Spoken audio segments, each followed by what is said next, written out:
ഞങ്ങളുടെ വീട്ടിലെ ഒരു സൂപ്പർ ചക്കയാണ്. ഇത് വറക്കാനാണ് ഏറ്റവും ബെസ്റ്റ്. വേവിക്കുന്നതിനെക്കാട്ടിലും ഇത് കൂഴയാണ്. കൂഴയെന്ന് പറഞ്ഞു കഴിഞ്ഞാൽ നല്ല കട്ടിയുള്ള ടൈപ്പല്ല, അല്ലാതെ ഇച്ചിരി കട്ടി കുറഞ്ഞ ടൈപ്പ് ചുളയുള്ളതാണ്.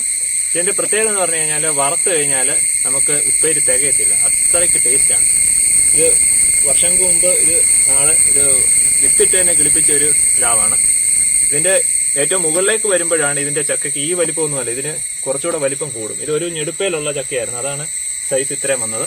ഇതിപ്പോ ഇത് ഒറ്റയ്ക്കൊന്നും പൊക്കാൻ പറ്റത്തില്ല കേട്ടോ. ഇതിപ്പം മഴക്കാലം തുടങ്ങിയിട്ടുണ്ട്, എന്നാലും ഇതൊന്നും പെട്ടെന്നൊന്ന് വിളഞ്ഞു തുടങ്ങിയിട്ടുണ്ട് ഇതെല്ലാം. അപ്പൊ ഇതിന്റെ പ്രത്യേകത എന്ന് പറഞ്ഞു കഴിഞ്ഞാൽ നല്ല കനം കുറഞ്ഞ തന്നെ ഇതിന്റെ ചുള. ഇത് ഇത്രയും വലിപ്പം ഉണ്ടെന്ന് പറഞ്ഞാലും വലിയ ചുളയാണ്.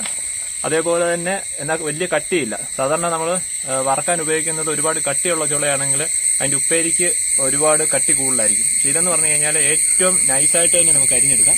അതേപോലെ നല്ല ടേസ്റ്റുമാണ്. ഇത് ബാക്കിയുള്ള ചക്കയെക്കാട്ടിലും നല്ല വ്യത്യാസമുണ്ട്. ഈ ചക്കയുടെ പ്രത്യേകത നോക്കിയാൽ ഇതിന്റെ മുള്ളിന് വലിയ രീതിയിൽ നമ്മൾ പഴയ ടൈപ്പുള്ള രീതിയിലല്ല, നമുക്ക് അതിന്റെ ആ മുള്ള് ഒരുപാട് അങ്ങ് നീളമല്ല. അത് ഇതിന്റെ ഒരു ചക്കയുടെ പ്രത്യേകതയാണ്. സാധാരണ നമ്മൾ ചക്കയുടെ ഒക്കെ എന്ന് വെച്ചാൽ മുള്ള് ഒത്തിരിയുടെ കൂർത്ത ടൈപ്പല്ലേ, ഇത് ഏകദേശം ഒന്ന് പരന്ന ടൈപ്പാണ്. ഇത് വിളഞ്ഞുകൊണ്ട് മാത്രമല്ല, ഇത് ഉണ്ടായി വരുമ്പോൾ തൊട്ടേ അതിന്റെ ആ ഒരു ഷേപ്പ് അങ്ങനെയാണ്. ഇത് പ്രത്യേകത എന്ന് വെച്ച് കഴിഞ്ഞാൽ വറക്കാനാണ് ഏറ്റവും സൂപ്പർ. അപ്പൊ അതുകൊണ്ട് എനിക്ക് പ്രത്യേകത കൊണ്ട് ഇതിനെ ഒന്ന് ഗ്രാഫ്റ്റ് ചെയ്തെടുക്കണമെന്നുണ്ട്. അപ്പൊ നല്ല രീതിയിൽ ഇത് വളർത്തിയെടുക്കുകയാണെങ്കിൽ നമുക്ക് ചെറിയ പരുവത്തിൽ തന്നെ ഉണ്ടാവും. കാരണം ഇതൊന്നും അങ്ങനെ വേറൊരു നഴ്സറിയിലൊന്നും പോയാൽ കിട്ടത്തില്ല. അത്തരത്തില് സംരക്ഷിക്കേണ്ട ഒരു പ്ലാവനം തന്നെയാണ്.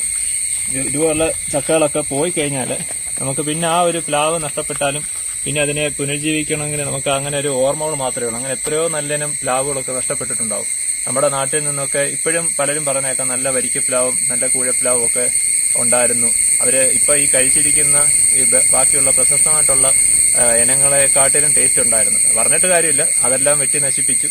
അപ്പൊ ഇത്തരത്തിലുള്ള പ്ലാവൊക്കെ സംരക്ഷിക്കേണ്ടതായിട്ടുണ്ട്. അപ്പൊ അതുകൊണ്ട് ഞാൻ ഇതിനെ ഒന്ന് ഗ്രാഫ്റ്റ് ചെയ്യാൻ വേണ്ടിയാണ് എനിക്ക് താല്പര്യം. അപ്പൊ ഇത്തരത്തിലുള്ള ഗ്രാഫ്റ്റിങ്ങിനെ കുറിച്ചുള്ള വീഡിയോസൊക്കെ ഞാൻ പിന്നീട് അപ്ലോഡ് ചെയ്യാം. അത് ആദ്യമേ തന്നെ ഇതിന്റെ വേറെ വിത്തുകൾ എടുത്ത് കിളിപ്പിച്ചതിന് ശേഷം ഗ്രാഫ്റ്റിംഗ് അല്ല ബഡ്ഡിംഗ് ആണ് കൂടുതൽ അനുയോജ്യം. ഇപ്പൊ ബഡ്ഡിംഗ് ചെയ്യാനും അതേപോലെ ഗ്രാഫ്റ്റിംഗും ഉണ്ട്.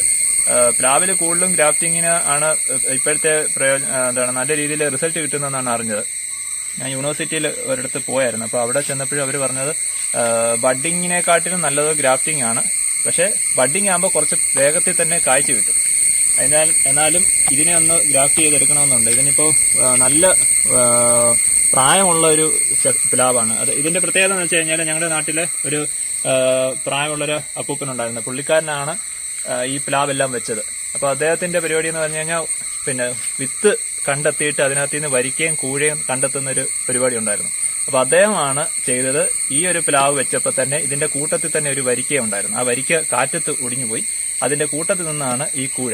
അങ്ങനെ ഞങ്ങളുടെ പറമ്പിൽ ഇപ്പോഴും ഒരു 4-5 സ്ഥലത്ത് അങ്ങനെ വെച്ചിട്ടുണ്ട്. അപ്പൊ ഞാനൊരു വീഡിയോ ചെയ്തിരുന്നു വരിക്കപ്ലാവ് എങ്ങനെ തിരിച്ചറിയാമെന്നുള്ളത്. അപ്പൊ അതിനകത്ത് ഒത്തിരി പേര് നെഗറ്റീവ് കമന്റ് ഇടുന്നുണ്ട്. അത് അവർക്ക് അത്ര അറിവില്ലാത്തതുകൊണ്ടായിരിക്കാം. എന്നിരുന്നാലും നമുക്ക് അങ്ങനത്തെയുള്ള അറിവുകൾ ഉണ്ടെന്നുള്ളത് അതിനകത്തൂടെ മനസ്സിലാക്കുക. അത് ഇപ്പോഴത്തെ കാലഘട്ടത്തിലല്ലേ ഗ്രാഫ്റ്റിംഗും ബഡ്ഡിങ്ങും ഒക്കെ വന്നത്, പണ്ട് കാലത്തിൽ അതില്ലല്ലോ. അപ്പൊ എന്നിരുന്നാലും നമുക്ക് അങ്ങനെയുള്ള തിരിച്ചറിവുകളിലൂടെ നമുക്ക് ആവശ്യമാണ്.